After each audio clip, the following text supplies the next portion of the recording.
Anim na individual ang naaresto ng mga operatiba ng Orion Municipal Police Station sa isang matagumpay na anti-illegal drug operation na isinagawa sa nasabing bayan, kung saan nasamsam naman ang hinihinalang shabu na nagkakahalaga ng humigit kumulang 200,000 piso.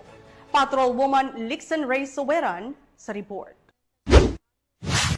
Arestado ang 6 na individual habang tinatayang 204,000 na laga ng hinihinalang shabu ang nasamsam sa isang matagumpay na anti-illegal drug operation na isinagawa ng mga operatiba ng Orion Municipal Police Station sa Teachers Village, Barangay Santo Domingo, Orion, Bataan. Pinangunahan ng Drug Enforcement Unit ng Orion MPS sa ilalim ng pamuno ni Police Colonel Marites A. Salvadora, Provincial Director ng Bataan PPO, ang ikinasang bypass operation na nagresulta sa pagkakaaresto ng unang sospek matapos bentahan ang isang operatiba na nagsilbing posture buyer ng isang sachet ng hinihinalang shabu kapalit na isang pirasong 500 pesos marked money. Samantala, ang 5 pang sospek ay naaktuhan umanong gumagamit ng iligal na droga sa isang pot session. Nasamsam sa operasyon ang 7 piraso ng heat-sealed transparent plastic sachet na naglalaman ng hinihinalang shabu,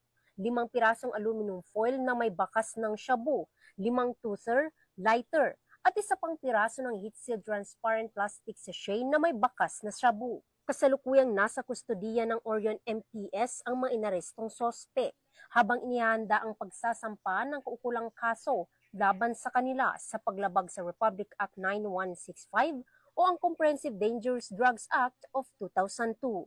Ang matagumpay na operasyon ay patunay ng mas pinaigting ng kampanya kontra iligal na droga, alinsunod sa direktiba ni Chief PNP Police General Nicolas D. Torre III at sa pamuno ni Police Brigadier General Ponce Rogelio I. Peñones Jr., Regional Director ng Police Regional Office 3.